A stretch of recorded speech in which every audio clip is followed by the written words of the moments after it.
Hare Krishna Ram Ram Hare Hare Krishna Hare Krishna Krishna Hare Hare Ram Ram Ram Hare Hare Krishna Hare Krishna Krishna Hare Hare Ram Ram Ram Hare Hare Krishna Hare Krishna Krishna Hare Hare Ram Ram Ram Hare Hare Krishna Hare Krishna Krishna Hare Hare Hare Ram Ram Ram Hare Hare Krishna Hare Krishna Krishna Hare Hare Ram Ram Ram Hare Hare Krishna Hare Krishna Krishna Hare Hare Ram Ram Ram Hare Hare Krishna Hare Krishna Hare Hare Ram Ram Ram Hare Hare Hare Krishna Krishna Krishna Hare Hare Hare Ram Ram Ram Hare Hare Krishna Hare Krishna Krishna Hare Hare Krishna. Sri Radha Govinda Mandir ISKCON Mangalore SRIMAD BHAGAVATAM ക്ലാസ്സിലേക്ക് എല്ലാവർക്കും സ്വാഗതം. ഓം അജ്ഞാനതിമിരാന്ധസ്യ നനാഞ്ജനാ ശലാകയാ ചക്ഷുരുന്മീലിതം യേന തസ്മൈ ശ്രീ ഗുരുവേ നമഃ. ശ്രീ ചൈതന്യ മനോഭീഷ്ടം സ്ഥാപിതം യേന ഭൂതലേ സ്വയം രൂപകഥാ മഹ്യം ദദാതി സ്വപദാന്തികം വന്ദേഹം ശ്രീഗുരു ശ്രീയുതാപദകമലം ശ്രീഗുരു വൈഷ്ണവാംശ ശ്രീരൂപം സഗ്രജാതം സഗണരഘുനാഥാനിതം തം സജീവ സാദ്വൈതം സാവധൂതം പരിജനസഹിതം കൃഷ്ണ ചൈതന്യദേവ ശ്രീരാധാ കൃഷ്ണപാദാം സഗണലളിതാം ശ്രീവിശാഖാനിതാം ഹേ കൃഷ്ണ കരുണാ സിന്ധോ ദീനബന്ധു ജഗത്പദേ ഗോപേശ ഗോപികാ കാന്താ രാധാ കാന്ത നമസ്തു. സപ്തകാഞ്ചന ഗൗരാംഗി ശ്രീരാധേ വൃന്ദാവനേശ്വരി ഋഷഭാനുസുതേ ദേവി പ്രണമാമി ഹരിപ്രിയേ വാചാകൽപതരൂപശ്ച കൃപാ സിന്ധുഭ്യേവ ച പതിതാനാം പാവനേഭ്യോ വൈഷ്ണവേഭ്യോ നമോ നമഃ. പഞ്ചതത്വാത്മകം കൃഷ്ണം ഭക്തരൂപാസുരൂപകം ഭക്താവതാരം ഭക്താഖ്യാം നമാമി ഭക്തശക്തികം നിത്യാനന്ദമഹം നൗമി സർവാനന്ദകരം പരം ഹരിനാമപ്രദം ദേവം അവധൂത ശിരോമണി. നമോ മഹാവദന്യായ കൃഷ്ണപ്രേമപ്രദായതേ കൃഷ്ണായ കൃഷ്ണ ചൈതന്യ നാമ്നേ ഗൗരതിശേ നമഃ. നമോ വിഷ്ണുപാദായ കൃഷ്ണപൃഷ്ഠായ ഭൂതലേ ശ്രീമദേ ഭക്തിവേദാന്ത സ്വാമിന്നിധി നാമിനെ. നമസ്തേ സാരസ്വതേ ദേവേ ഗൗരവാണി പ്രചാരിണി നിർവിശേഷ ശൂന്യവാദി വാശാത്യദേശധാരിണി. ജയ ശ്രീകൃഷ്ണ ചൈതന്യ പ്രഭു നിത്യാനന്ദ ശ്രീ അദ്വൈത ഗദാധര ശ്രീവാസാദി ഗൗരഭക്തവൃന്ദ. ഹരേ കൃഷ്ണ കൃഷ്ണ കൃഷ്ണ ഹരേ ഹരേ ഹരേ രാമ രാമ രാമ ഹരേ ഹരേ. ഗുരുവേകർചന്ദ്രായ രാധികായ ഹരേ കൃഷ്ണായ കൃഷ്ണഭക്തായ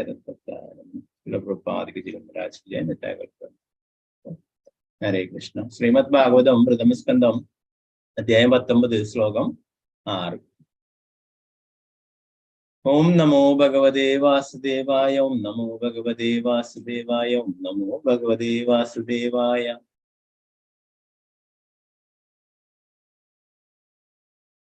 യാവൈലസശ്രീ തുളസീ വിമിശ്രഃ കൃഷ്ണാംഗിരേണ്യാഭ്യധികാംബുനേത്രീ പുനാദിലോകാനുഭയത്ര ശേഷാൻ കസ്താം ന സേവേദാമരിഷ്യമാണ.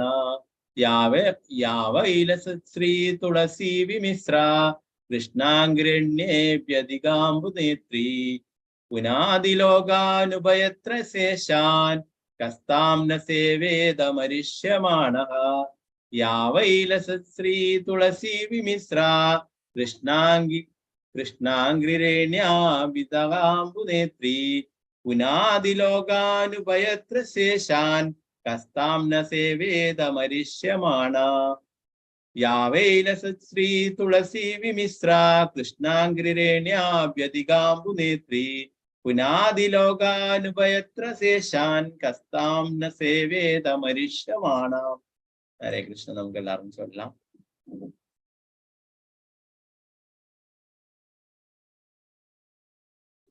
ഹരേ കൃഷ്ണ. സ്ക്രീന് കാണാലോ എല്ലാവർക്കും? ഹരേ കൃഷ്ണ. ഓം നമോ ഭഗവതേ വാസുദേവായ. ഓം നമോ ഭഗവതേ വാസുദേവായ. യാവൈലസശ്രീ തുളസീ വിമിശ്രാ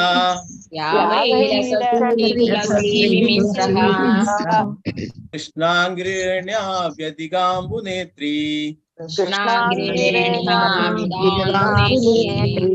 പുനാദിലോകാനുഭയത്ര ശേഷാൻ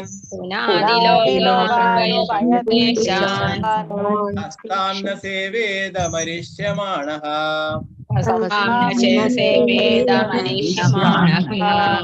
യാവൈലസശ്രീ തുളസീ വിമിശ്രാ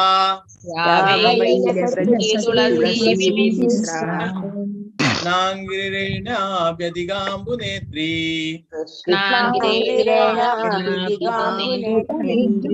നാദിലോകാനുഭയത്രശേഷാൻ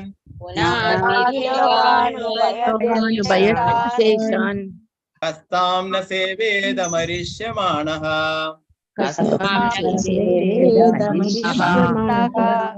ഹരേ കൃഷ്ണ പ്രഭുജി. ഹരേ കൃഷ്ണ. ഒരാളെ ചൊല്ലിക്കൊള്ളു. ഹരേ കൃഷ്ണ. വത്സല ഷാജി മാതാജി ഹരേ കൃഷ്ണ ചൊല്ലിക്കൊള്ളു മാതാജി.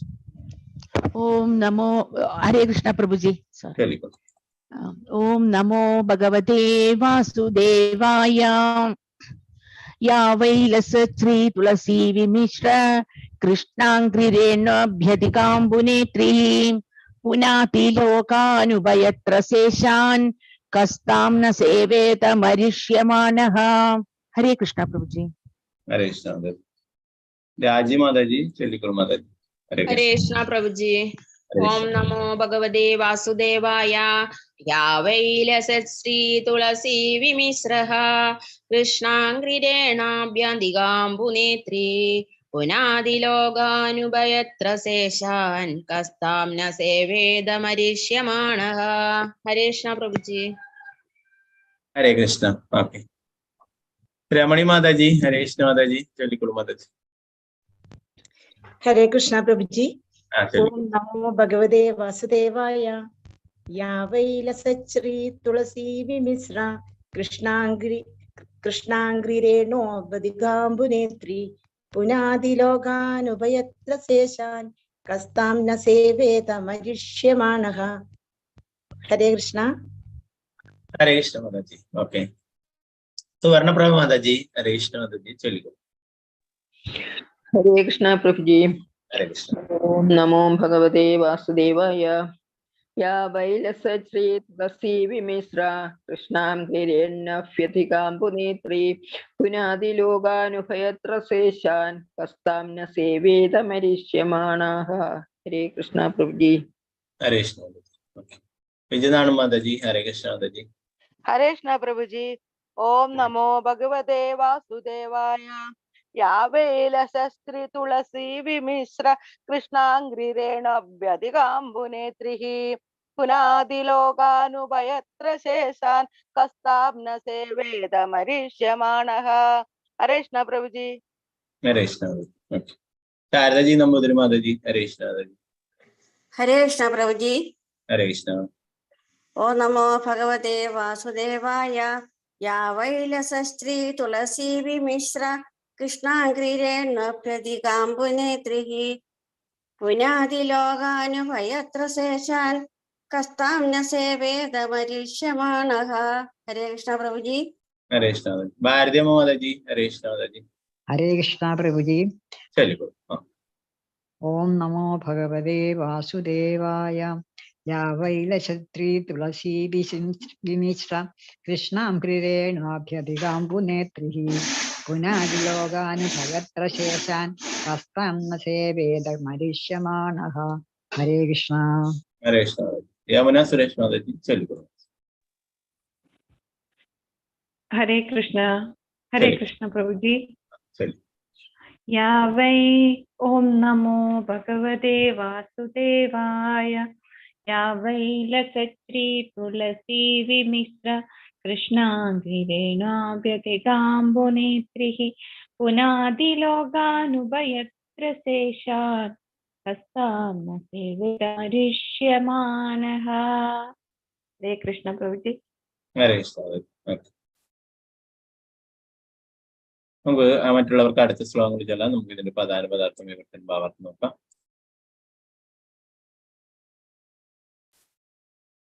യാ ഏതു നദിയാണ്. വൈ എപ്പോഴും ലസത് ഒഴുകി നടക്കുന്നത്. ശ്രീ തുളസി ദളങ്ങളാൽ വിമിശ്ര സമ്മിശ്രമായി കൃഷ്ണാംഗ്രി ശ്രീകൃഷ്ണ ഭഗവാന്റെ പാതാരവിന്ദങ്ങൾ രേണു ധൂളി അഭിത്യധിക മംഗളകരമായ അമ്പു ജലം നേത്രി വഹിച്ചു കൊണ്ടുപോകുന്നത്. പുനാദി പരിശുദ്ധമാക്കുന്നു. ലോകങ്ങളെ ഉഭയത്ര മുകളിലും താഴേക്കുമായി അല്ലെങ്കിൽ അകത്തും പുറത്തുമായി സൈശാൻ ശിവനോടൊപ്പം കഹ ഒരാൾ ഒഴിയാതെ എല്ലാവരും താം ആ നദി ന അരുത് സേവേത ആരാധന മനുഷ്യമാണ് ഏതു നിമിഷവും മരണപ്പെടാവുന്ന ഒരുവൻ. വർത്തനം ഭാവാർത്ഥം എസ് ഭക്തിവേദാന്ത സ്വാമി ശ്രീല പ്രഭുപാദിക്ക് ജയ്. ആ നദി ഉപവാസ വ്രതത്തിനായി രാജാവ് ഉപേഷ്ടനായ ആ ഗംഗാ നദീതീരം ഭഗവാന്റെ പാദധൂളികളും തുളസീതളങ്ങളും കലർന്ന അത്യന്തം മംഗളകരമായ ജലമാണ് വഹിച്ചു കൊണ്ടുപോകുന്നത്. ആകയാൽ ആ ജലം ത്രിലോകങ്ങളെയും ആന്തരികമായും ബാഹ്യമായും പരിശുദ്ധമാക്കുന്നു. മാത്രമല്ല അത് മറ്റു ദേവന്മാരെയും ശിവനെ പോലും പരിശുദ്ധമാക്കുന്നു. തൽഫലമായി മരണപ്പെടാൻ വിധിക്കപ്പെട്ട ഏവരും തീർച്ചയായും ഈ നദിയെ അഭയം പ്രാപിക്കേണ്ടതാണ്. 7 ദിനങ്ങൾക്കകം ഭാവാർത്ഥം ശ്രീല പ്രഭുപാദിക്ക് ജയ്. 7 ദിനങ്ങൾക്കകം മരണപ്പെടുമെന്ന വാർത്ത ശ്രവിച്ച പരീക്ഷിത് മഹാരാജാവ് ഉടൻ തന്നെ കുടുംബജീവിതത്തിൽ നിന്നും വിരമിക്കുകയും പുണ്യനദിയായ ഗംഗാതീരത്തേക്ക് സ്വയം നീങ്ങുകയും ചെയ്തു. രാജാവ് ഗംഗാനദീ തീരത്തെ അഭയം പ്രാപിച്ചുവെന്നാണ് പൊതുവെ പറയുന്നത്.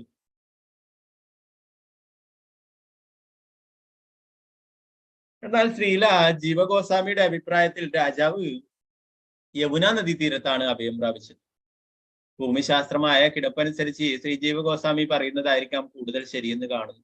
പരീക്ഷിത് മഹാരാജാവ് രാജധാനിയായ ഹസ്തിനപുരത്താണ് വസിച്ചിരുന്നത്. അതായത് ഇന്നത്തെ ഡൽഹിക്കു സമീപം. ആ നഗരത്തിലൂടെയാണ് യമുന നദി ഒഴുകുന്നത്. ആകയാൽ സ്വാഭാവികമായും തന്റെ കൊട്ടാരത്തിന് മുന്നിലൂടെ പ്രവഹിക്കുന്ന യമുന നദിയിലായിരിക്കും പരീക്ഷിത് മഹാരാജാവ് അഭയം പ്രാപിച്ചത്.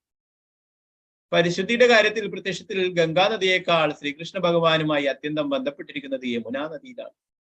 പ്രപഞ്ചത്തിൽ അദ്ദേഹത്തിന്റെ അതീന്ദ്രിയ ലീല ആരംഭം മുതൽ ഭഗവാൻ യമുന നദിയെ പരിശുദ്ധമാക്കിയിരിക്കുന്നു.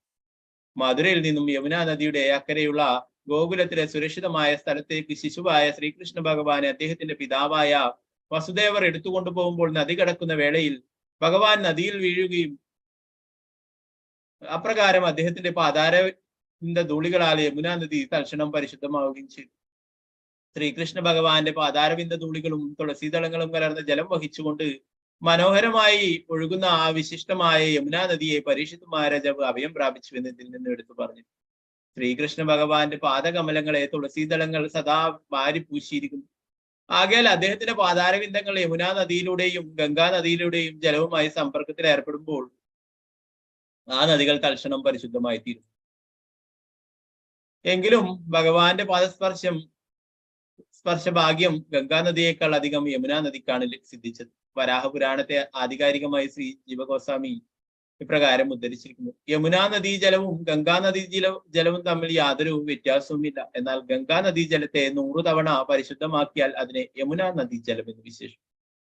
അതുപോലെ വിഷ്ണുവിന്റെ സഹസ്രനാമങ്ങൾ ഒരു രാമനാമത്തിന് തുല്യവും 3 രാമനാമങ്ങൾ ഒരു കൃഷ്ണനാമത്തിന് തുല്യമാണെന്നും ശാസ്ത്രങ്ങളിൽ പറഞ്ഞിരിക്കുന്നു. പ്രഭുപാദിക്ക് ജയ്.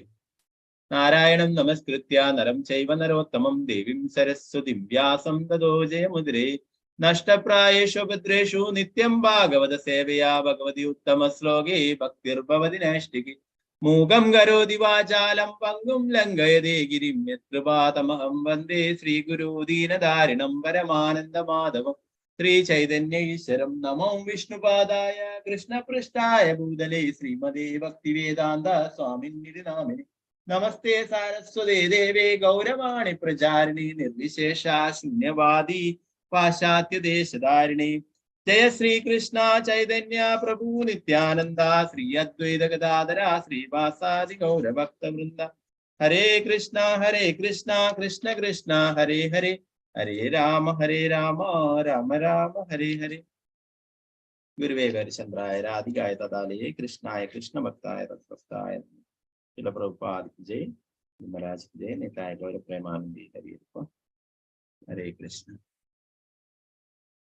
ഇവിടെ ഗംഗാ നദിയെയും യമുനാ നദിയെ കുറിച്ചും ഒക്കെ പറഞ്ഞിരിക്കുകയാണ്. ഭഗവാന്റെ പരിശുദ്ധ ഭക്തന്മാരൊക്കെ അധിക പേരും ധ്രുവ മഹാരാജാവും പരീക്ഷിത് മഹാരാജാവും അംബരീഷ് മഹാരാജാവും അങ്ങനെ ഭഗവാന്റെ പരിശുദ്ധ ഭക്തന്മാരൊക്കെ യമുനയുടെ തീരത്ത് പോയിട്ടാണ് ഉണ്ടായത്. വൃന്ദാവനത്തിലേക്കാണ് പോയിട്ടുണ്ടായിരുന്നത് ഭഗവാനെ പൂർണ്ണമായിട്ടും ഭക്തിയുടെ സേവനങ്ങൾ ചെയ്യുവാനായിട്ട്. അപ്പൊ ഇവിടെ ജീവഗോസ്വാമി ഇവിടെ വിശദീകരണം പ്രഭുപാദർ ഇവിടെ കൊടുത്തിരിക്കുന്നു. ഇവിടെ പരീക്ഷിത് മഹാരാജാവ് പോയിട്ടുള്ളത് ഗംഗയല്ല യമുനാ നദിയുടെ തീരത്ത് തന്നെയാണെന്ന് പറയും.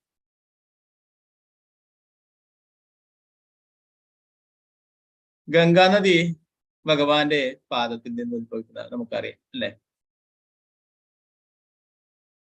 അതുപോലെ തന്നെ യമുന എന്ന് പറയുന്നത് ഭഗവാന്റെ പ്രിയ ഭക്തിയാണ് യമുന നദി. ഇത് രണ്ട് തമ്മില് വലിയ വ്യത്യാസമില്ല എന്ന് ഇവിടെ ഭാവാർത്ഥത്തിൽ ചില പ്രഭുപാദർ പറയുന്നു. എന്നാൽ ജീവഗോസ്വാമി അതിനെക്കുറിച്ചിട്ട് പറഞ്ഞിരിക്കുന്നു.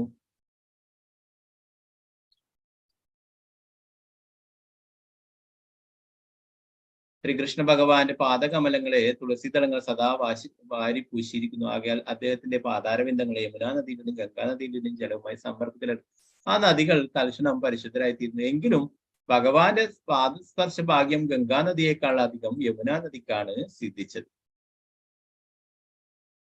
യമുനാ നദീജലവും ഗംഗാ നദീജലവും തമ്മിൽ യാതൊരു വ്യത്യാസവുമില്ല. രണ്ടും പുണ്യ നദികൾ തന്നെയാണ്. എന്നാൽ ഗംഗാ നദീജലത്തെ 100 തവണ പരിശുദ്ധമാക്കിയാൽ അതിനെ യമുനാ നദീജലമെന്നും വിശേഷിപ്പിക്കും.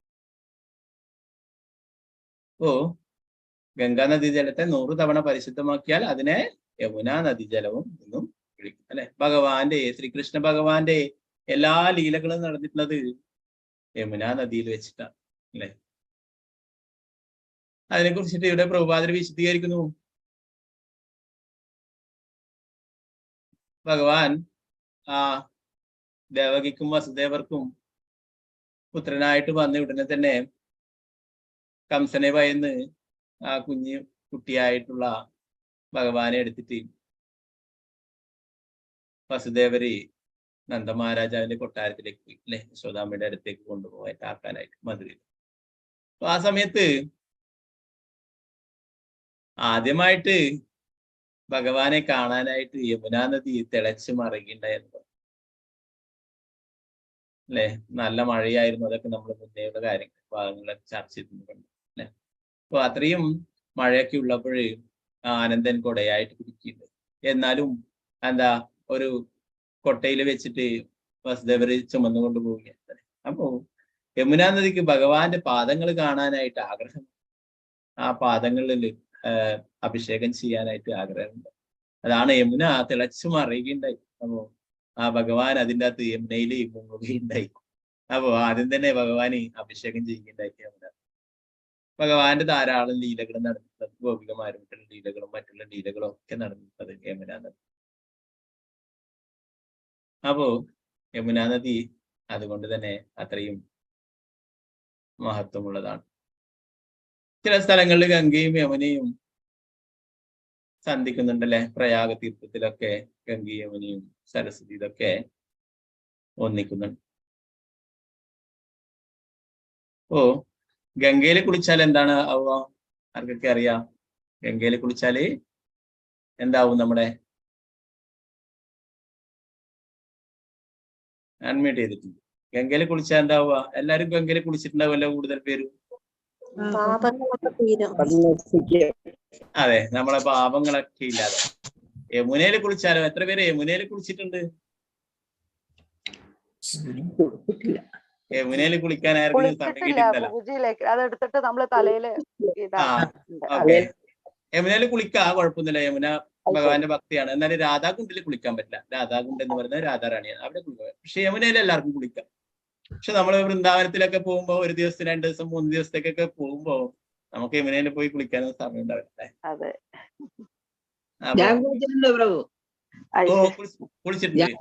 കുളിച്ചിട്ടുണ്ട്. ആരാണ്? ശാരദ മാതാജി. വളരെ ഭാഗ്യമുള്ള മാതാജി. ഹരേ കൃഷ്ണ.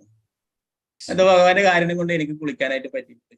അപ്പോ യമുനയിൽ കുളിച്ചാ പറയുന്നു, ഗംഗയിൽ കുളിച്ചാൽ നമ്മുടെ പാപങ്ങളൊക്കെ ഇല്ല. യമുനയിൽ കുളിച്ചാൽ നമ്മുടെ പാപവും പോകും, പുണ്യം പോകും. അതിനപ്പോ പുണ്യം പോകുന്നത് നമുക്കൊരു ചിന്ത ഉണ്ടാവല്ലേ. പുണ്യം നമുക്ക് വേണ്ടേ? പുണ്യം വേണ്ട. പുണ്യം ഉണ്ടായി കഴിഞ്ഞാൽ നമുക്ക് ഭഗവാന്റെ അടുത്തേക്ക് പോകാനായിട്ട് സാധിക്കില്ല. കുറെ പുണ്യങ്ങൾ ചെയ്താൽ ഉപരി ലോകങ്ങളിലേക്ക് പോവാം, സ്വർഗലോകത്തിലും ബ്രഹ്മലോകത്തിലും അവിടെയൊക്കെ. അപ്പൊ നമ്മുടെ പാപവും തീരണം, പുണ്യവും തീരണം. അപ്പൊ അതിന് വേണ്ടിയിട്ട് നമ്മൾ യമുനാ നദിയിൽ കുളിക്കണം. യമുനാ നദിയിൽ കുളിച്ചാലേ നമ്മുടെ പാപവും പോയി പുണ്യം പോയി തിരിച്ചു ഭഗവാനത്തേക്ക് പോവാൻ ചെയ്യും, കൃഷ്ണ പ്രേമം ലഭിക്കുകയും ചെയ്യും. ഭഗവാന്റെ അത്രയും ലീലകൾ നടന്നിട്ടുള്ള ഭഗവാൻ സദാസമയം യമുനാ തീരത്ത് തന്നെയായിരുന്നു. കൊണ്ടൊക്കെ യമുന അത്രയും പ്രധാനപ്പെട്ടതാണ്. യമുനയെ അഭയം പ്രാപിക്കുകയുണ്ടായി ആ കാളിയൻ, അല്ലെ? അതൊന്നുകൊണ്ട് മാത്രം ഭഗവാൻ ആ കാളിയനെ വധിക്കാതെ വിടുകയുണ്ടായി, അല്ലെ? ഭഗവാൻ ധാരാളം അസുരന്മാരെയും എല്ലാവരെയും വധിച്ചിട്ടുണ്ട്. എന്നാൽ കാളിയനെ മാത്രം വധിക്കാതെ വിടുകയുണ്ടായി. ഒരു ഭക്തയെ, തന്റെ ഭക്തയെ ശരണം പ്രാപിച്ചു, യമുനയുടെ പാദങ്ങളിൽ ശരണം പ്രാപിച്ചു. ആ ഒരു കാരണം കൊണ്ട് മാത്രം കാളിയനെ വധിക്കാതെ വിടുകയുണ്ടായി. അതുകൂടാതെ ആ കാളിയ പത്നിമാരുടെ പ്രാർത്ഥന കൊണ്ടുമാണ്. എന്നാൽ പ്രധാനപ്പെട്ട കാര്യം യമുനയെ ശരണം പ്രാപിച്ചതുകൊണ്ട് ഭഗവാൻ അതിനെ, കാളിയന്റെ വിഷപ്പല്ലുകളൊക്കെ എടുത്തിട്ട് കൊല്ലാതെ വിടുകയുണ്ടായി. അപ്പൊ ഇനി എപ്പോഴെങ്കിലും വൃന്ദാവനത്തിൽ പോകുന്നുണ്ടെങ്കിൽ തീർച്ചയായിട്ടും ഒരിക്കലെങ്കിലും കുളിക്കുക. അവിടെ ഇരുന്നിട്ട് ഒരു മുങ്ങല് മുങ്ങിയാൽ മതി കേട്ടോ.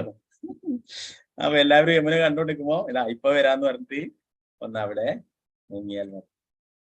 അത്രയും പുണ്യമാണെന്ന് പറയുന്നത്. പിന്നീട് ഇവിടെ അത് ഭഗവാന്റെ തിരുനാമത്തിനെ കുറിച്ച് പറയും. ഗംഗാനദി ജലത്തെക്കാൾ 100 തവണ പരിശുദ്ധമാക്കിയാൽ അതിനെ യമുനാ നദി ജലം എന്ന് വിശേഷിപ്പിക്കുന്നു. അതുപോലെ വിഷ്ണുവിന്റെ സഹസ്രനാമങ്ങൾ ഒരു രാമനാമത്തിന് തുല്യവും 3 രാമനാമങ്ങൾ ഒരു കൃഷ്ണനാമത്തിന് തുല്യവുമാണെന്ന് ധർമ്മശാസ്ത്രങ്ങൾ പറഞ്ഞു, അല്ലെ? നമ്മൾ കഴിഞ്ഞ ക്ലാസ്സിലൊക്കെ പറയുകയുണ്ടായി, അല്ലെ?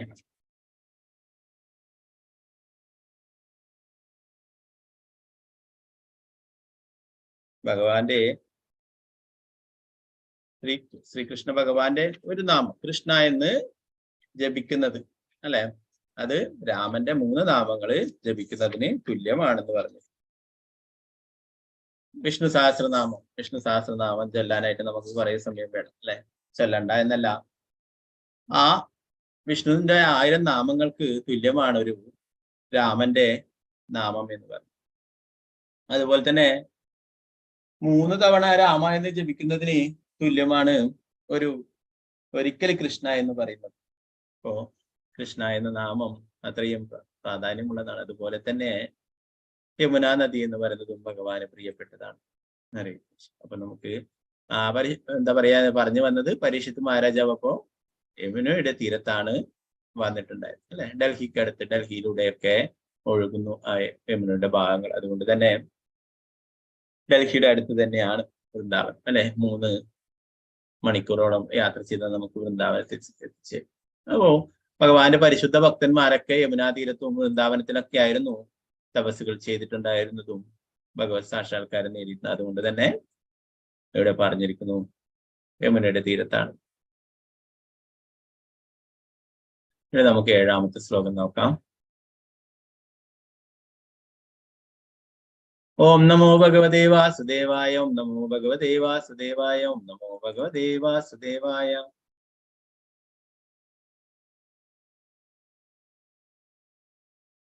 ഇതി വ്യവച്ഛിത്യ സപാണ്ഡവേയ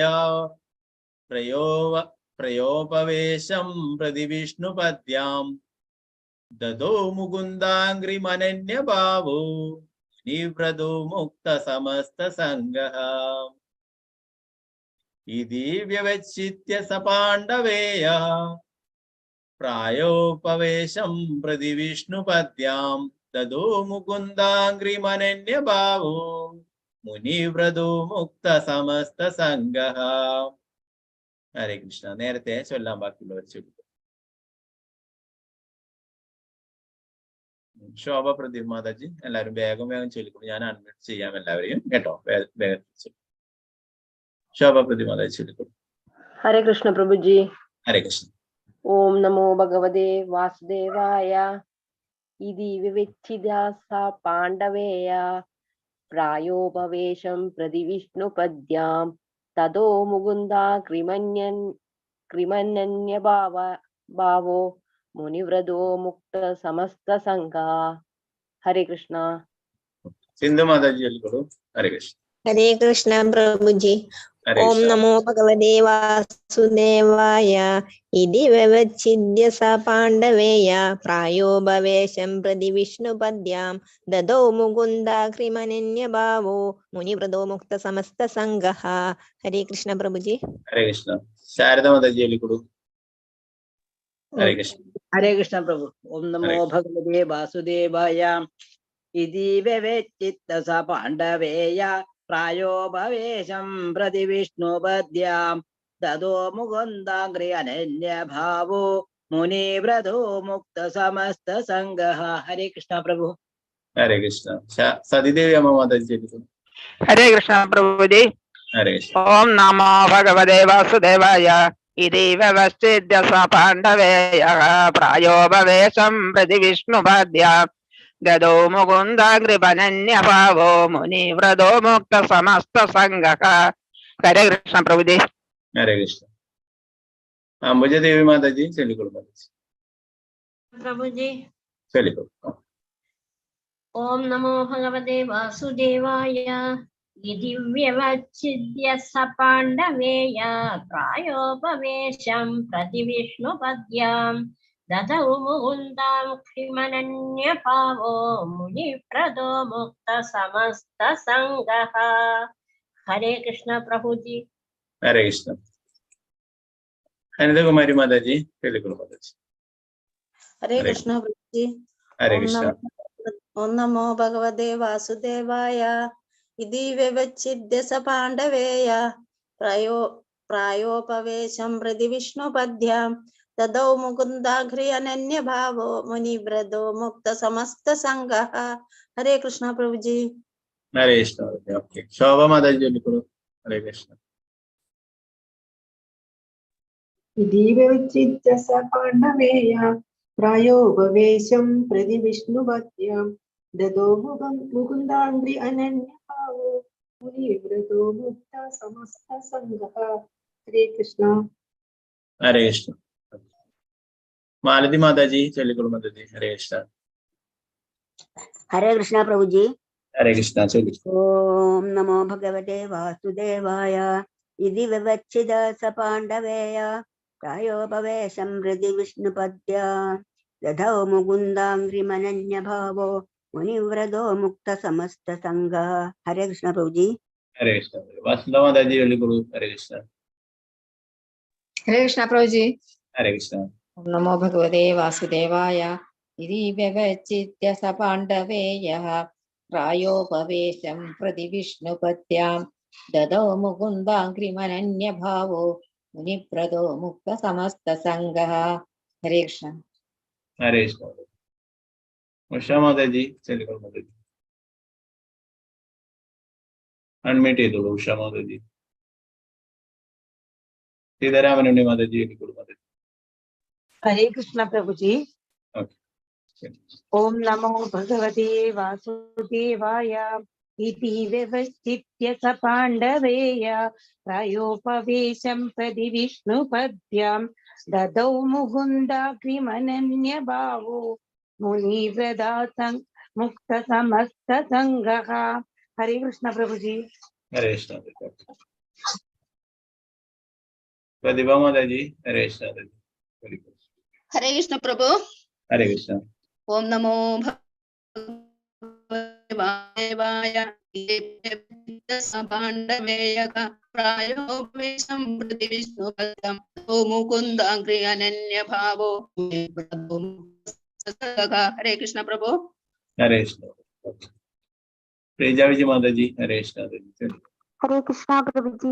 ओम नमो भगवते वासुदेवाय इति व्यवस्थित्य स पाण्डवेयः प्रायोपवेशं प्रति विष्णुपद्यां ददौ मुकुन्दाग्रिमनन्यभावो मुनिप्रदो मुक्त समस्त संगः। हरे कृष्ण। हरे कृष्ण माता जी। कृष्ण माता जी चलिए। हरे कृष्ण प्रभु जी। हरे कृष्ण। ओम नमो भगवते वासुदेवाय इति व्यवच्छिद्य स पाण्डवेय प्रायोपवेशं प्रति विष्णुपद्यां ददौ मुकुन्दाग्रिमनन्यभावो मुनिव्रतो मुक्त समस्त संगः। हरे कृष्ण। हरे कृष्ण माता जी। रंगमणि माता जी। हरे कृष्ण माता जी चलिए। हरे कृष्ण प्रभु जी। हरे कृष्ण। ओम नमो भगवते वासुदेवाय इति व्यवच्छिद्य स पाण्डवेयः प्रायोपवेशं प्रति विष्णुपद्यां ददौ मुकुन्दाग्रिमनन्यभावो मुनिव्रतो मुक्त समस्त संगः। हरे कृष्ण। ഹരേ കൃഷ്ണ മാതാജി. മിനി മാതാജി ഹരേ കൃഷ്ണ മാതാജി. ചൊല്ലിക്കോ. ഹരേ കൃഷ്ണ പ്രഭുജി. ഹരേ ഓം കൃഷ്ണ. നമോ ഭഗവതേ വാസുദേവായ. ഇതി വ്യവച്ഛിദ്യസ പാണ്ഡവേഹ പ്രായോപവേശം പ്രതി വിഷ്ണുപദ്യാം ദദോ മുകുന്ദാംഗ്രിമനസ്യ ഭാവോ മുനിവ്രതോ മുക്ത സമസ്ത സംഘഃ. ഹരേ കൃഷ്ണ പ്രഭുജി. ഹരേ കൃഷ്ണ. ഉഷ മാതാജി നെറ്റ്വർക്ക് പ്രശ്നമുണ്ടോ മാതാജി? അൺമ്യൂട്ട് ആക്കാൻ പറഞ്ഞിട്ടുണ്ടായിരുന്നു, ആവുന്നില്ല. ചൊല്ലിക്കോ. ഹരേ കൃഷ്ണ. ഓം നമോ ഭഗവതേ വാസുദേവായ. ഇതി വ്യവച്ഛിദ്യ സ പാണ്ഡവേയ പ്രയോപവേശം പ്രതി വിഷ്ണുപദ്യാം ദദോ മുകുന്ദാംഗ്രിമനന്യഭാവോ മുനിവ്രതോ മുക്ത സമസ്ത സംഘം. ഹരേ കൃഷ്ണ പ്രഭുജി. ഹരേ കൃഷ്ണ. രാമചന്ദ്ര പ്രഭു ഹരേ കൃഷ്ണ പ്രഭു ചൊല്ലിക്കോ. ഹരേ കൃഷ്ണ പ്രഭുജി. ഓം നമോ ഭഗവതേ വാസുദേവായ. ഇതി വ്യവച്ഛിദ്യ സ പാണ്ഡവേയഃ പ്രയോപവേശം പ്രതി വിഷ്ണുപദ്യാം ദദോ മുകുന്ദാഗ്രിമനന്യഭാവോ മുനിവ്രതോ മുക്ത സമസ്ത സംഘഃ. ഹരേ കൃഷ്ണ. ഹരേ കൃഷ്ണ പ്രഭു. വത്സല മാതാജി ചൊല്ലിക്കോ.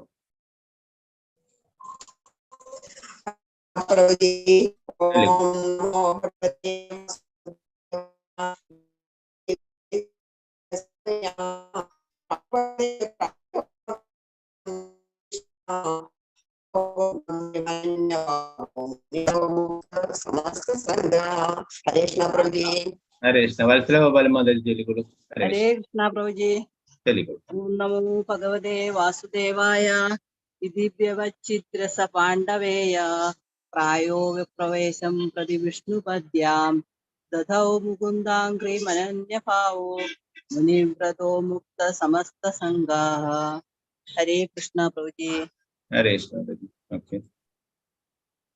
അനിതാണ് കൃഷ്ണ മാതാജി ചൊല്ലിക്കോളൂ. ഹരേ കൃഷ്ണ പ്രഭുജി. ഹരേ കൃഷ്ണ. ഓം നമോ ഭഗവതേ വാസുദേവായ.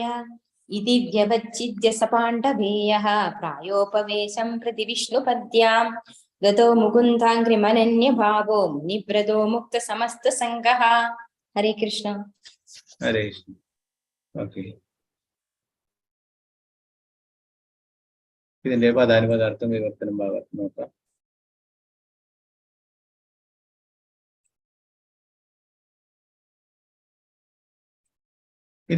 ഇത് ഈ പ്രകാരം വ്യവച്ഛിദ്യ തീരുമാനിച്ച ശേഷം രാജാവ് പാണ്ഡവരുടെ ശ്രേഷ്ഠനായ അനന്തരഗാമി പ്രായ ഉപവേശം മരണം വരെ ഉപവസിക്കാനായി പ്രതി നേരെ വിഷ്ണുപത്യാം ഗംഗാ നദി തീരത്ത് വിഷ്ണു ഭഗവാന്റെ പാദാംബുജങ്ങളിൽ നിന്നും ഉത്ഭവിക്കുന്ന ദദോ സ്വയം സമർപ്പിച്ചു. മുകുന്ദാംഗ്രിയും ശ്രീകൃഷ്ണ ഭഗവാന്റെ പാദാംബുജങ്ങളിൽ അനന്യ ഒട്ടും വ്യതിചലിക്കാത്ത ഭാവഹ ആത്മാവ് മുനിവ്രത ഒരു ഋഷിയുടെ വ്രതങ്ങളോടെ മുക്ത സ്വതന്ത്രനായി സമസ്ത എല്ലാവിധ സംഘഹ ബന്ധങ്ങളിൽ നിന്നും. വിവർത്തനം ഭാവാർത്ഥം എസ് ഭക്തിവേദാന്ത സ്വാമി ശ്രീല പ്രഭുപാദക്ക് ജയ്. അപ്രകാരം പാണ്ഡവരുടെ ശ്രേഷ്ഠനായ അനന്തരഗാമി പരീക്ഷിത്ത് മഹാരാജാവ് മുക്തി പ്രദാനം ചെയ്യാൻ കൽപ്പുള്ള ഏക ഭഗവാനായ ശ്രീകൃഷ്ണ ഭഗവാന്റെ പാദാംബുജങ്ങളിൽ സ്വയം സമർപ്പണം ചെയ്ത് മരണം വരെ ഉപവസിക്കുവാൻ ഗംഗാനദീ തീരത്ത് ഉപവിഷ്ടനായി. ആകയാൽ സ്വയം എല്ലാവിധ സംസർഗങ്ങളിൽ നിന്നും ബന്ധങ്ങളിൽ നിന്നും മുക്തനാകാനായി അദ്ദേഹം ഒരു മുനിയുടെ വ്രതങ്ങൾ സ്വീകരിച്ചു. ഭാവാർത്ഥം ശ്രീല പ്രഭുപാദക്ക് ജയ്. പരമപുരുഷന്റെ പാദാംബുജങ്ങളിൽ നിന്നും ഉത്ഭവിക്കുന്നതാകയാൽ ഗംഗാനദീജലം ത്രിലോകങ്ങളെയും ദേവന്മാരുൾപ്പെടെയുള്ളവരെയും പരിശുദ്ധമാക്കുന്നു. ശ്രീകൃഷ്ണ ഭഗവാൻ വിഷ്ണു തത്വത്തിന്റെ മൂല കേന്ദ്രമാകുന്നു. ആകയാൽ അദ്ദേഹത്തിന്റെ പാതാരബിന്ദങ്ങളിൽ അഭയം പ്രാപിക്കുന്നത് ഒരുവനെ എല്ലാവിധ പാപങ്ങളിൽ നിന്നും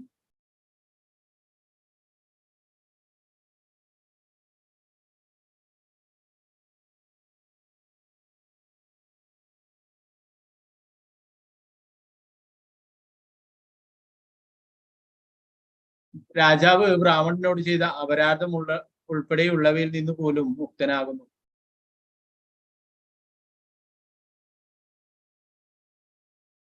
ആകയാൽ പരീക്ഷിത്ത് മഹാരാജാവ് എല്ലാവിധ മുക്തിയും പ്രദാനം ചെയ്യുന്ന മുകുന്ദനായ ശ്രീകൃഷ്ണ ഭഗവാന്റെ പാതാരബിന്ദങ്ങളെ ആരാധിക്കാൻ തീരുമാനിച്ചു. ഗംഗ അല്ലെങ്കിൽ യമുനാ നദീതീരം ഭഗവാനെ നിരന്തരം സ്മരിക്കാനുള്ള അവസരം ഒരുവന് നൽകുന്നു. പരീക്ഷിത്ത് മഹാരാജാവ് സ്വയം എല്ലാവിധ ഭൗതിക ബന്ധങ്ങളിൽ നിന്നും സ്വതന്ത്രനാവുകയും ശ്രീകൃഷ്ണ ഭഗവാന്റെ പാദകമലങ്ങളിൽ ധ്യാനനിരതനാവുകയും ചെയ്തു. പരിത്രാണത്തിനുള്ള മാർഗം അഥവാ മോശമാർഗം ഇത്തരത്തിലാകും. എല്ലാ ഭൗതിക സംസർഗങ്ങളിൽ നിന്നും സ്വതന്ത്രനാകുക എന്നത് പാപം ചെയ്യുന്നതിൽ നിന്നും പൂർണ്ണമായും ഒഴിവാകുക അല്ലെങ്കിൽ മേലിൽ പാപം ചെയ്യാതിരിക്കുക എന്നതിനെ അർത്ഥമാക്കുന്നു. ഭഗവത് പാതാരവിന്ദങ്ങളെ ആരാധിക്കുക എന്നാൽ എല്ലാവിധ പൂർവ പാപകർമ്മ ഫലങ്ങളിൽ നിന്നും മുക്തനായി തീരുക എന്നാണ് അർത്ഥമാക്കുന്നത്. ഒരുവൻ മനഃപൂർവ്വമോ അല്ലാതെയോ പാപം ചെയ്തു പോകുന്ന വിധത്തിലാണ് ഭൗതിക ലോകം വ്യവസ്ഥ ചെയ്യപ്പെട്ടിരിക്കുന്നത്. ഇതിന് ഉത്തമ ദൃഷ്ടാന്തം സർവസമ്മതനും നിരപരാധിയും ധർമ്മിഷ്ഠനും ധർമ്മശീലനും മഹാഭഗവത് ഭക്തനുമായ പരീക്ഷിത്ത് മഹാരാജാവ്. അദ്ദേഹം അത്തരം ഒരു പാപം ചെയ്യാൻ ഒരിക്കലും ആഗ്രഹിച്ചില്ലെങ്കിൽ തന്നെയും അദ്ദേഹവും പാപത്തിന് ഇരയായിത്തീർന്നു, ശപിക്കപ്പെടുകയും ചെയ്തു. എന്നാൽ അദ്ദേഹം ഒരു മഹാഭഗവത് ഭക്തനാകിയാൽ ജീവിതത്തിൽ ഉണ്ടായ അത്തരം ദുര്യോഗങ്ങൾ പോലും നന്മ വരുത്തുന്നവയായി തീർന്നു. ജീവിതത്തിൽ ഒരിക്കലും ആരും മനഃപൂർവ്വമായി പാപം ചെയ്യരുതെന്നും വ്യതിചലനം കൂടാതെ ഏവരും ഭഗവത് പാതാരവിന്ദങ്ങളെ നിരന്തരം സ്മരിക്കണമെന്നുമാണ് മൂലതത്വം. അത്തരമൊരു മനോഭാവത്തിൽ മാത്രമേ മോശമാർഗത്തിൽ ക്രമാനുഗതമായ പുരോഗതി ഉണ്ടാക്കാനും ഭഗവത് പാതാരവിന്ദങ്ങളെ പ്രാപ്തമാക്കാനും ഭക്തനെ ഭഗവാൻ സഹായിക്കുള്ളൂ. ഒരുപക്ഷെ ഭക്തൻ യാദൃശ്യ പാപങ്ങൾ ചെയ്താൽ പോലും എല്ലാ ധർമ്മശാസ്ത്രങ്ങളിലും സ്ഥിരീകരിച്ചിരിക്കുന്നതുപോലെ എല്ലാ പാപങ്ങളിൽ നിന്നും ഭഗവാൻ ഭക്തനെ സംരക്ഷിക്കും. സ്വപാതമൂലം ഭജത പ്രിയസ്യ ത്യക്താനഭാവസ്യ ഹരി പരേശ വികർമ്മയോത്പതിതം കദാശിത് ദൂനോതി സർവം ഹൃദി സന്നിവിഷ്ട. ഭാഗവതം 11:5-42. പ്രഭുപാദിക്ക് ജയ.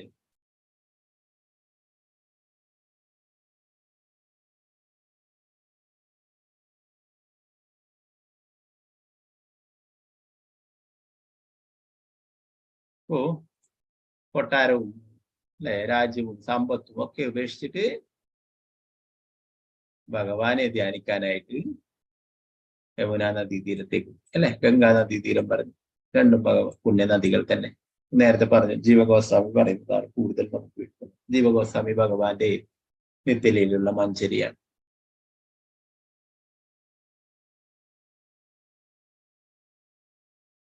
ഇവിടെ പ്രഭുപാദർ പറയുന്നു, പരമപുരുഷന്റെ പാദാംബുജങ്ങളിൽ നിന്നും ഉത്ഭവിക്കുന്നതാകിയാൽ ഗംഗാനദീ ജലം ത്രിലോകങ്ങളിൽ ദേവന്മാരുൾപ്പെടെയുള്ളവരെയും പരിശുദ്ധമാക്കുന്നു. ശ്രീകൃഷ്ണ ഭഗവാൻ വിഷ്ണു തത്വത്തിന്റെ മൂലകേന്ദ്രമാകും. നമുക്കറിയാം അല്ലെ, ഭഗവാനിൽ നിന്നാണ് എല്ലാ വിസ്തരണങ്ങളും എല്ലാം ഉണ്ടായിട്ടുള്ളത്. അദ്ദേഹത്തിന്റെ പാതാരബിന്ദങ്ങൾ അഭയം പ്രാപിക്കുന്ന ഒരുവനെ എല്ലാ പാപങ്ങളിൽ നിന്നും മുക്തനാക്കുന്നു. പരീക്ഷിത്ത് മഹാരാജാവ് അറിഞ്ഞുകൊണ്ട് വലിയ പാപം ചെയ്തിട്ടില്ല അല്ലെ. എന്നാൽ പറയുന്നു ഈ കലിയുഗത്തിന്റെ സ്വാധീനം നിമിത്തം ഈ ഭൗതിക ലോകം അങ്ങനെയാണ്, നമ്മൾ അറിയാതെ തന്നെ പാപങ്ങൾ ചെയ്തു പോകുമെന്നത്. എന്നാൽ നേരത്തെ നമ്മൾ പഠിച്ചു എന്താണ്, ഭഗവാന്റെ പദ്ധതിയാണ് ഈ രാജ്യവും കൊട്ടാരവും എല്ലാം ഉപേക്ഷിച്ചിട്ട് ഭഗവാനെ തന്നെ ഓർത്തുകൊണ്ട് ഭഗവാന്റെ അടുത്തേക്ക് പോകാനായിട്ട് ഭഗവാൻ നൽകിയിട്ടുള്ള ഒരു അവസരമായിരുന്നു ആ ശാപം അല്ലെ. അതുകൊണ്ട് തന്നെ അത് നേരത്തെ പറഞ്ഞു പരീക്ഷിത്ത് മഹാരാജാവ് അത് പോസിറ്റീവായിട്ട് എടുക്കുകയുണ്ടായി അല്ലെ. അതൊരു എന്താ പറയാ, തനിക്ക് കിട്ടിയിട്ടുള്ള ഒരു സൗഭാഗ്യമായിട്ട് എടുക്കുകയുണ്ടായി. ഭഗവാനെ ഓർക്കാനും തിരിച്ച് ഭഗവാന്റെ അടുത്തേക്ക് വേഗത്തിൽ പോവാനുമായിട്ട് അല്ലെ. എന്താ പറയാ, അവിടെയും എല്ലാവരും വേഗം വേഗം എത്താനായിട്ട് ആഗ്രഹിക്കുകയും അല്ലെ. നമ്മളിപ്പോ എന്തെങ്കിലും ഒരു എവിടെയെങ്കിലും പോയി കഴിഞ്ഞാല് അവിടെ കൂടുതൽ ആൾക്കാരാവുന്നതിന് മുന്നേ നമ്മൾ വേഗം തന്നെ പോയിട്ട് സീറ്റ് പിടിക്കാനായി നിൽക്കൂലേ. അതുപോലെ തന്നെ ഭഗവാന്റെ ഗോലോക വൃന്ദാവനത്തിലേക്ക് പോകാനുള്ള അവസരമായിട്ട് ഭഗവാന്റെ അടുത്തേക്ക് എത്താനും ഭഗവാന്റെ സേവനങ്ങൾ ചെയ്യാനും കിട്ടിയിട്ടുള്ള ഒരു കാരുണ്യമായിട്ട് ആ ശാപത്തെയും പരീക്ഷിത്ത് മഹാരാജാവ് സ്വീകരിക്കും. അങ്ങനെ ഭഗവാനെ തന്നെ ധ്യാനിക്കാനായിട്ട് ആ പുണ്യനദിയുടെ തീരത്തേക്ക് പോവുകയും ചെയ്യും.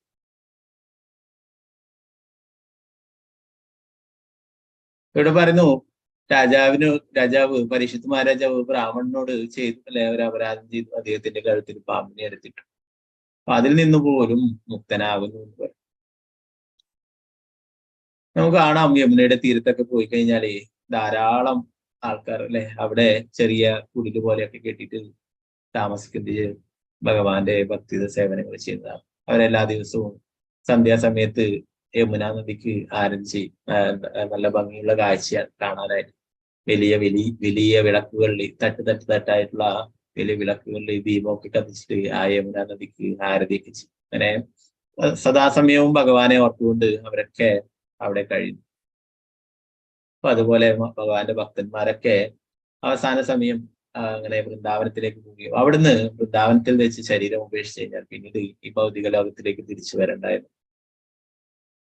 അപ്പൊ അതുകൊണ്ടാണ് അവസാന സമയങ്ങളിലൊക്കെ എല്ലാവരും വൃന്ദാവനത്തിലും എല്ലാം മായാപുരിക്കുള്ള ഭഗവാന്റെ ദിവ്യധാമങ്ങളിലൊക്കെ വസിച്ചുകൊണ്ട് ഭക്തി സേവനം കൂടുതലായിട്ട് ചെയ്യും.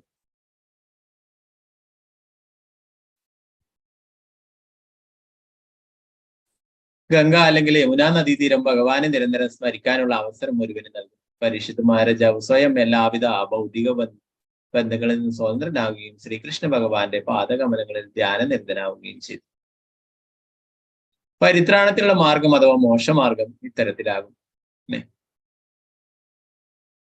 എല്ലാം ഉപേക്ഷിച്ചിട്ട് പോവുകയുണ്ടായി അല്ലെ. നേരത്തെ നമ്മൾ ചൈതന്യ ചരിതാമത്തിൽ പറയുന്നത് പ്രതാപരുദ്ര മഹാരാജാവ് എല്ലാ രാജകീയ പദവികളോടും കൂടിയിട്ട് ശ്രീ ചൈതന്യ മഹാപ്രഭുവിനെ കാണാൻ പോയപ്പോൾ ദർശനം ലഭിച്ചില്ല അല്ലെ.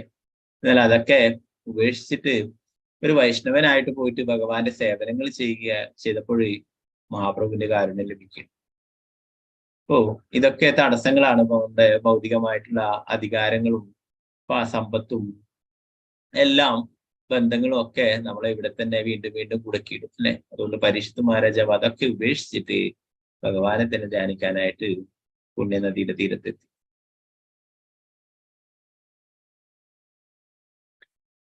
എല്ലാ ഭൗതിക സംസർഗങ്ങളിൽ നിന്നും സ്വതന്ത്രമാവുക എന്നത് പാപം ചെയ്യുന്നതിൽ നിന്നും പൂർണ്ണമായും ഒഴിവാകുക അല്ലെങ്കിൽ മേലിൽ പാപം ചെയ്യാതിരിക്കുക എന്നതിനെ അർത്ഥമാക്കുന്നു.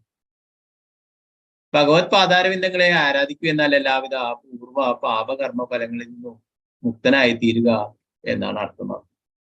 ഭഗവാൻ തന്നെ ഭഗവത്ഗീതയിൽ പറയുന്നത് അല്ലെ, സർവധർമാൻ പരിത്യജ മാമേകം ശരണം അഹം ത്വം സർവപാപേഭ്യം മോക്ഷയിഷ്യാമി മാ മാമേകം ശരണം വ്രജ. എന്നെ മാത്രം ശരണം പ്രാപിക്കുന്നവർ അല്ലെ. ശിവനെയോ ദേവിയോ മറ്റു ദേവീദേവന്മാരെയോ ശരണം പ്രാപിക്കാനല്ല ഭഗവാൻ പറയും. മാമേകം എന്നെ മാത്രം ശരണം പ്രാപിക്കൂ. ശരണം വ്രജം വൃന്ദാവനം ഭഗവാന്റെ പുണ്യധാമം. ഭഗവാന്റെ പുണ്യധാമങ്ങളിൽ പോയിട്ട് വ്രജം വൃന്ദാവനം പോലുള്ള ആ പുണ്യധാമങ്ങളിലൊക്കെ പോയിട്ട് ഭഗവാനെ മാത്രം ധ്യാനിക്കാനായിട്ട് എല്ലാ പാപപ്രതികരണങ്ങളിൽ നിന്നും ഞാൻ നിന്നെ രക്ഷിച്ചു കൊള്ളാൻ പറ്റും അല്ലെ. നമുക്ക് എല്ലാവർക്കും വൃന്ദാവനത്തിൽ പോലെ പ്രഭുപാദരാജാണ് പറയും, ഭഗവാൻ എവിടെയുണ്ടോ അവിടെ വൃന്ദാവനം. ലോകം മുഴുവൻ രാധാകൃഷ്ണ ക്ഷേത്രങ്ങൾ പ്രഭുപാദൻ നിർമ്മിക്കുകയുണ്ടായി. 108 ക്ഷേത്രങ്ങൾ പ്രഭുപാദൻ നിർമ്മിച്ചു. ബാക്കി ശിഷ്യന്മാരൊക്കെ ആയിട്ട് ആയിരക്കണക്കിന് ക്ഷേത്രങ്ങളുടെ ലോകം. അപ്പൊ അവരൊക്കെ വൃന്ദാവനത്തിൽ വന്നു കഴിഞ്ഞാൽ അവിടെയുള്ള ഭക്തന്മാർക്കൊക്കെ കാര്യങ്ങള് എങ്ങനെയാണ് ക്ഷേത്രത്തിന്റെ കാര്യങ്ങൾ നടക്കണം, ഭഗവാന് പൂജകൾ ചെയ്യണം അല്ലെ, ഭക്തന്മാർക്കൊക്കെ ഉള്ള സൗകര്യങ്ങളൊക്കെ ചെയ്യണം. അങ്ങനെ എല്ലാവരും വൃന്ദാവനത്തിൽ വന്നാൽ എങ്ങനെയാണ് അല്ലെ. അപ്പോ എവിടെയാണോ ഭഗവാൻ ആരാധിക്കപ്പെടുന്നത്, എവിടെയാണോ ഭഗവാൻ ഉള്ളത് അവിടെ വൃന്ദാവനം തന്നെയാണ് അല്ലെ. അതാണ് അദ്വൈത ആചാര്യൻ പറഞ്ഞു. ചൈതന്യ മഹാപ്രഭുവിനെ വഴിതെറ്റിച്ചിട്ട് വൃന്ദാവനത്തിലേക്ക് പോകുന്ന മഹാപ്രഭുവിനെ വഴിതിരിച്ച് വിട്ടിട്ട് ശാന്തിപുരത്തെത്തിച്ചു അദ്വൈത ആചാര്യന്റെ വീട്ടിലേക്ക് അല്ലെ. നിത്യാനന്ദ പ്രഭുവിന്റെയും കൂട്ടുകാരുടെ ഒക്കെ പരിപാടിയായിരുന്നു. അപ്പൊ അവിടെ പോയാല് മഹാപ്രഭു യമുനയെ കണ്ടപ്പോൾ, ഗംഗയെ കണ്ടപ്പോൾ അത് യമുനയായിട്ട് യമുനയാ അല്ലെ. രണ്ടും ഭഗവാന്റെ പ്രിയപ്പെട്ടത് തന്നെയാണ്. അപ്പോ യമുനയെ കണ്ടപ്പോൾ അത് ഗംഗയെ കണ്ടപ്പോൾ അത് യമുനയായിട്ട് സങ്കല്പിക്കും. അദ്വൈതാചാര്യനോട് ചോദിച്ചു, അദ്വൈതാചാര്യൻ വൃന്ദാവനത്തിലെത്തിയോ, ഇതെപ്പോൾ വന്നു എന്ന് ചോദിച്ചു അല്ലെ. അപ്പോഴാണ് അദ്വൈതാചാര്യർ പറഞ്ഞത്, അങ്ങ് എവിടെയുണ്ടോ അവിടെ വൃന്ദാവനം. ഭഗവാൻ എവിടെയുണ്ടോ അവിടെ വൃന്ദാവനം എന്ന്. ശാന്തിപുര ഭഗവാനുള്ളതുകൊണ്ട് അവിടെ വൃന്ദാവനം. അതുപോലെ തന്നെ ലോകം മുഴുവൻ പ്രഭുപാദരെ ഭഗവാന്റെ പുണ്യക്ഷേത്രങ്ങൾ നിർമ്മിച്ചു. അവിടെയൊക്കെ വൃന്ദാവനം തന്നെയാണ്. എവിടെയാണോ ഭഗവാൻ ആരാധിക്കപ്പെട്ടത് അവിടെയൊക്കെ വൃന്ദാവനം തന്നെയാണ്. അപ്പോ അതുകൊണ്ട് തന്നെ നമ്മൾ ഭഗവാൻ പറഞ്ഞിട്ടുള്ള ആ നിർദ്ദേശം ഭഗവാന്റെ ഭക്തിയുടെ സേവനങ്ങളൊക്കെ ചെയ്യുക, ഭഗവാന്റെ തിരുതാമസം. തീർച്ചയായിട്ടും ഭഗവാന്റെ എല്ലാ കാരുണ്യം. ഇപ്പൊ പാപം ചെയ്യുന്നതിനെ കുറിച്ചിട്ട് ഇവിടെ പറയുന്നു, എല്ലാവിധ പാപകർമ്മങ്ങളിൽ നിന്നും മുക്തനാവും ഭഗവാനെ ആരാധിക്കുക അല്ലെ. ഒരുവൻ മനഃപൂർവ്വമോ അല്ലാതെയോ പാപം ചെയ്തു പോകുന്ന ആ വിധത്തിലാണ് ഈ ഭൗതിക ലോകം വ്യവസ്ഥ ചെയ്യപ്പെട്ടിരിക്കുന്നത്. ഇതിന് ഉത്തമ ദൃഷ്ടാന്തം സർവസമ്മതനും നിരപരാധിയും ധർമ്മിഷ്ഠനും ധർമ്മശീലനും മഹാഭാഗവത് ഭക്തനുമായ പരീക്ഷിത്ത് മഹാരാജാവ് തന്നെയാകും. അത്തരമൊരു പാപം ചെയ്യാൻ ഒരിക്കലും ആഗ്രഹിച്ചില്ലെങ്കിൽ തന്നെയും അദ്ദേഹം പാപത്തിന് ഇരയായിത്തീർന്നു, ശമിക്കപ്പെടുകയും ചെയ്തു. എന്നാൽ അദ്ദേഹം ഒരു മഹാഭഗവത് ഭക്തനാകിയാൽ ജീവിതത്തിൽ ഉണ്ടായ അത്തരം ദുര്യോഗങ്ങൾ പോലും നന്മ വരുത്തുന്നവയായിത്തീർന്നു. ഇന്നലെ പറഞ്ഞു അല്ലെ, എന്തെങ്കിലും ശാപം കിട്ടിയാൽ അതും അനുഗ്രഹമായിട്ട് കരുതുന്നു ഭഗവാന്റെ പരിശുദ്ധ ഭക്തൻ. ഭഗവാനെ അറിയാത്ത ഒന്നും തന്നെ നടക്കും. അതും ഭഗവാന്റെ അനുഗ്രഹമായി കരുതിയിട്ട് അതിനെ പോസിറ്റീവായിട്ട് എടുക്കുകയും കൂടുതൽ ഭഗവാന്റെ ഭക്തി സേവനങ്ങളൊക്കെ ചെയ്യുകയും ചെയ്യും.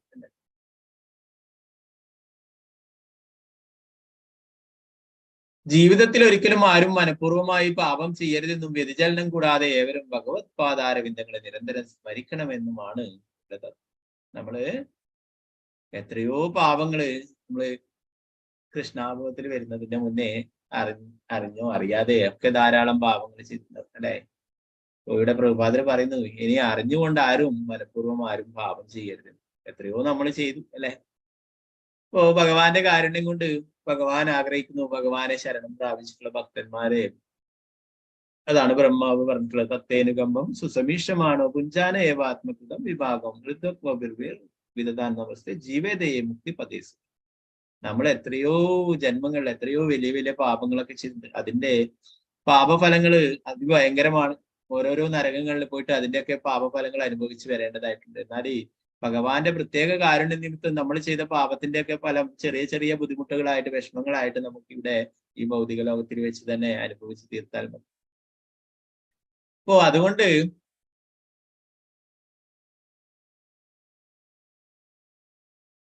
അതുകൊണ്ട് തന്നെ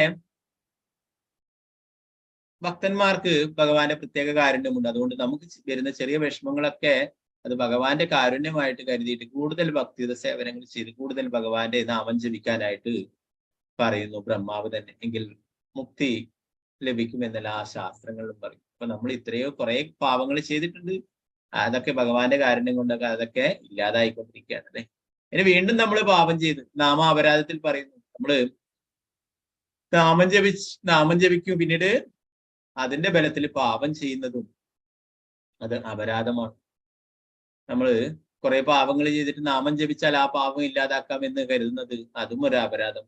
നമ്മള് ഒരിക്കലും ഇനി അറിഞ്ഞുകൊണ്ട് പാപം ചെയ്യാതിരിക്കുക എന്ന് പ്രഭുപാദരുടെ എടുത്തു പറയുന്നു.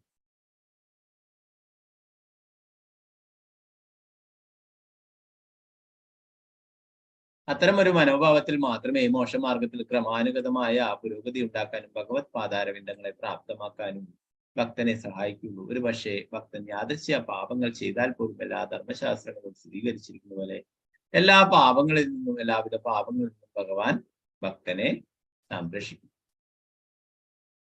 എന്തെങ്കിലും അറിയാതെ എന്തെങ്കിലും പാപങ്ങൾ ചെയ്തു പോയിട്ടുണ്ടെങ്കിൽ ഭഗവാൻ തന്നെ അതൊക്കെ അതിൽ നിന്നൊക്കെ മുക്തനാക്കുന്നു എന്ന് പറയും. അത് വിചാരിച്ചിട്ട് നമ്മളെ ഭഗവാൻ മുക്തനായിക്കോളും, നമുക്ക് പാപങ്ങൾ ചെയ്തു കൊള്ളാമെന്നില്ല അല്ലെ.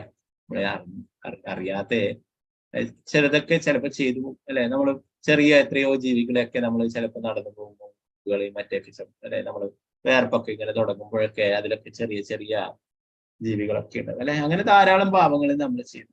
അതൊന്നും നമ്മൾ അറിഞ്ഞുകൊണ്ടല്ല.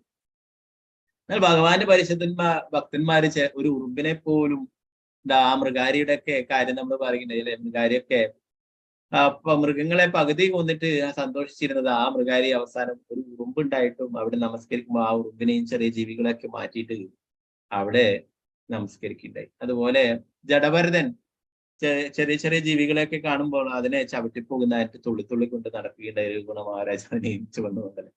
അപ്പോ ഭഗവാന്റെ പരിശുദ്ധൻ ഭക്തന്മാർ ഒരു ഉറുമ്പിനെ പോലും നോവിക്കാത്ത, അതിനെ പോലും വധിക്കാത്ത, അങ്ങനെ യാതൊരു പാപങ്ങളും ചെയ്യാത്ത ശ്രദ്ധിച്ചുകൊണ്ട് ജീവിക്കുന്നു. അങ്ങനെ നമുക്ക് സാധിക്കുന്നില്ലെങ്കിൽ നമ്മൾ അറിഞ്ഞുകൊണ്ട് യാതൊരു പാപങ്ങളും ചെയ്യാതെ, പാപമാണെന്ന് അറിഞ്ഞിട്ട് നമ്മൾ ചെയ്യരുത് അല്ലെ. ആരും കാണുന്നില്ല എന്ന് നമ്മൾ വിചാരിക്കും. സർവസ്യ ചാഹം ഹൃദി സന്നിവിഷ്ടോ അല്ലെ. എല്ലാവരുടെ ഹൃദയത്തിലും ഭഗവാനുണ്ട് പരമാത്മാവായിട്ട്. അപ്പൊ ആ ഭഗവാൻ അറിയാം നമ്മൾ എന്തൊക്കെ ചെയ്യാൻ പ്ലാൻ ഇടുന്നു, എന്തൊക്കെ ചെയ്യുന്നു എന്നുള്ള കാര്യങ്ങൾ. ഭൂമി അല്ലെ, ആകാശം, ഇവയൊക്കെ സൂര്യചന്ദ്രന്മാർ ഇവരൊക്കെ സാക്ഷിയാണ്. എല്ലാറ്റിനും സാക്ഷിയായിട്ട് എല്ലാവരും ഉണ്ട്. നമ്മൾ വിചാരിക്കും നമ്മൾ ആരും കാണുന്നില്ല, ആരും കാണില്ല നമ്മളെ. നമ്മൾ ചെറിയ എന്തെങ്കിലും കാര്യങ്ങൾ ചെയ്താൽ നമ്മളൊരിക്കലും അറിഞ്ഞുകൊണ്ട് പാപങ്ങൾ ചെയ്യാം. അടുത്ത ശ്ലോകം നമുക്ക് അടുത്ത ക്ലാസ്സിൽ എടുക്കാം. 8ാമത്തെ ശ്ലോകം. ഗന്ധരായ ശ്രീമദ് ഭാഗവതം കി ജയ, ശ്രീല പ്രഭുപാദ കി ജയ, ഗന്ധരാജ് കി ജയ, നിതായ ഗൗര പ്രേമാനന്ദി ഹരി. ഹരേ കൃഷ്ണ. ആർക്കെങ്കിലും എന്തെങ്കിലും സംശയങ്ങളുണ്ടെങ്കിൽ കൈ ഉയർത്താം. സംശയങ്ങളൊന്നും ഇല്ലാത്തവർക്ക് എക്സിറ്റ് ആവാം. അടുത്ത ക്ലാസ് 8:30 ഉണ്ടല്ലോ. വാഞ്ചകൽപതരൂപശ കൃപാസംബുദ്ധേവ വൈഷ്ണവേഭ്യോ വൈഷ്ണവ.